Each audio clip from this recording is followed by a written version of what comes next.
Assalamualaikum warahmatullahi wabarakatuh. Perkenalkan, nama saya Fahrizlan Malik dari kelas 11 COT1.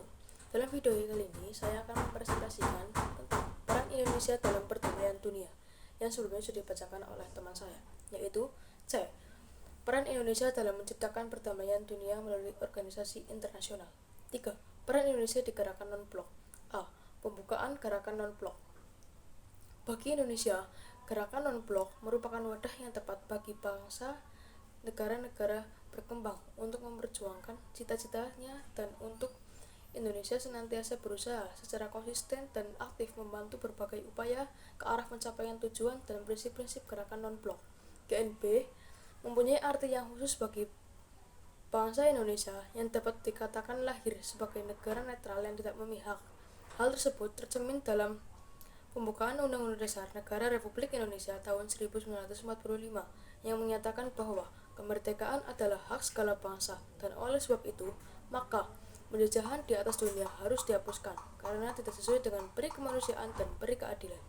Selain itu, dia amanatkan pula bahwa Indonesia melaksanakan tertiban dunia yang berdasarkan kepada kemerdekaan, perdamaian abadi, dan keadilan sosial.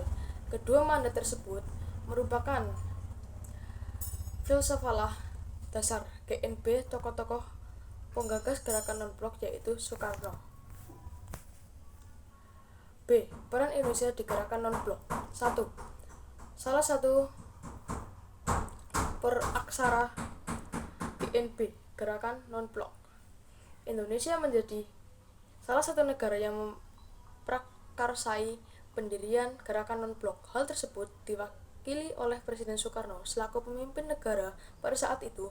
Selain di Indonesia, terdapat 4 negara yang melopori pendirian GNB. Keempat negara tersebut adalah Mesir, kedua yaitu India, dan yang ketiga yaitu Ghana. Para pemimpin tersebut melaksanakan pertemuan di kota Ghana. 2. Pemimpin gerakan non-blok tahun 1961. Indonesia pernah menjadi pemimpin gerakan ini pada tahun 1991. Presiden Soekarno selaku pemimpin Presiden RI saat itu terpilih menjadi ketua GNB. 3. Penyelenggara KTT 10 gerakan non-blok. Pada saat Indonesia menjabat pemimpin GNB, Indonesia berhasil menyelenggarakan KTT 10 GNB. KTT tersebut bertempat di Jakarta, Indonesia, dan dihadiri oleh 106 negara. KTT 10 GNB dilaksanakan pada tanggal 1 sampai 6 September 1992 dengan Ketua Presiden Soeharto. Terdapat beberapa negara yang masuk dalam KTT 10 GNB di Jakarta. 4.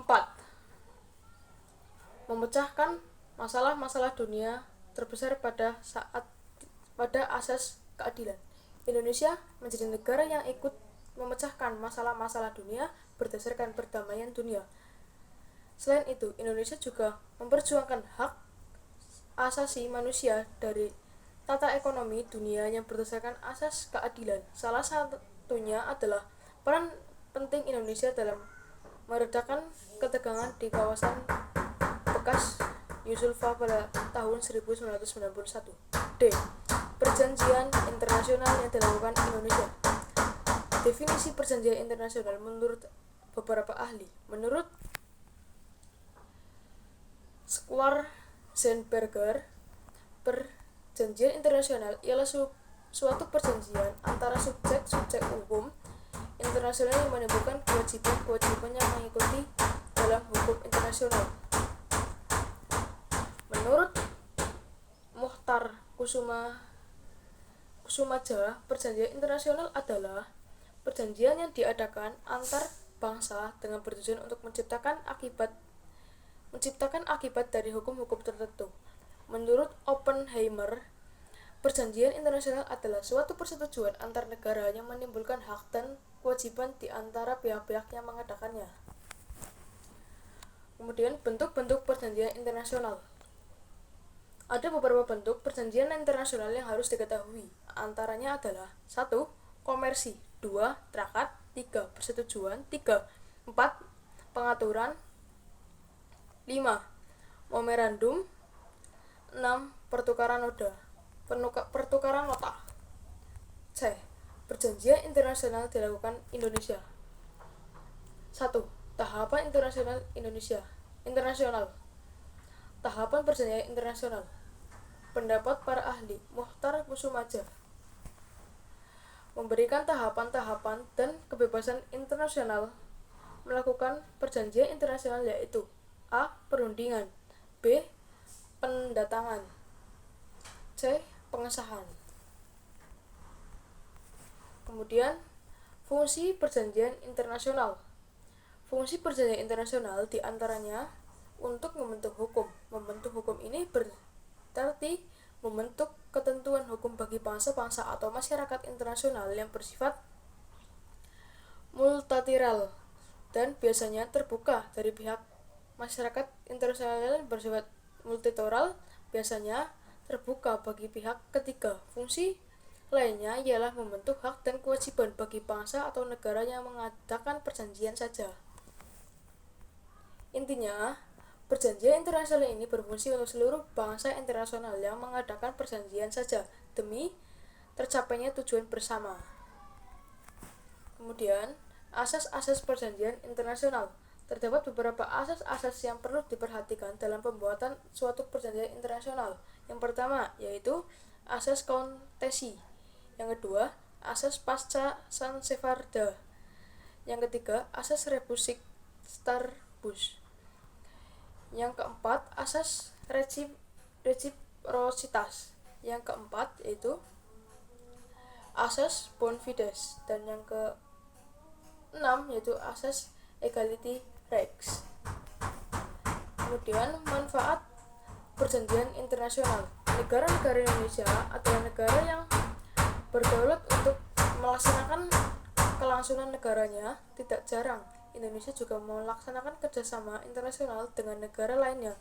Secara khusus, ada beberapa negara yang melakukan jenis perjanjian internasional yang dilakukan oleh Indonesia. Namun, ada satu bidang pihak yang tidak boleh menjadi ranah perjanjian internasional, yaitu bidang pertahanan, karena Indonesia tidak mau diusik oleh negara dikarenakan masalah pertahanannya. Sebenarnya ada berbagai macam manfaat yang dapat ketika dua atau lebih negara melakukan perjanjian internasional. Dengan semakin banyaknya perjanjian internasional, maka masing-masing negara akan lebih mudah untuk melakukan komunikasi dan menyertakan frekuensi. Kemudian A. Kedudukan perwakilan diplomatik Indonesia. Terdapat 4 unsur dalam diplomatik, yaitu sebagai berikut. Hubungan antar bangsa. 2. Pertukaran misi diplomatik. 3. Status penjabat diplomatik. Dan keempat, ketebalan hukum dan hak ekstrasional. Pengertian perwakilan diplomatik. 2. Besar dan konsul jenderal merupakan 2 unsur yang terdapat pada perwakilan suatu negara di negara lain. Hal tersebut adalah instrumen atau sarana yang melakukan hubungan internasional yang berkedudukan di negara lain. Kemudian, ada tujuan yang diadakan suatu perwakilan di negara adalah sebagai berikut. 1. Memelihara kepentingan negara terhadap negara lain.